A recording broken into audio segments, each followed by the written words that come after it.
This free step-by-step video comes to you directly from Haynes. You can complete more than 200 jobs on this vehicle when you purchase the complete Haynes online manual at haynes.com. Open the driver's door and pull the bonnet release lever. Depress the safety catch and open the bonnet. The air filter is located at the front of the engine compartment. Undo the screws and lift the air cleaner lid. Take care not to strain the air mass meter wiring and air duct. Lift the filter element from the housing. Remove any dirt and debris from the filter housing.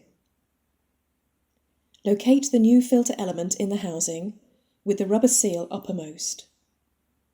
Refit the air cleaner lid and securely tighten the retaining screws. Firmly lower the bonnet to engage the catch, then check it's securely closed.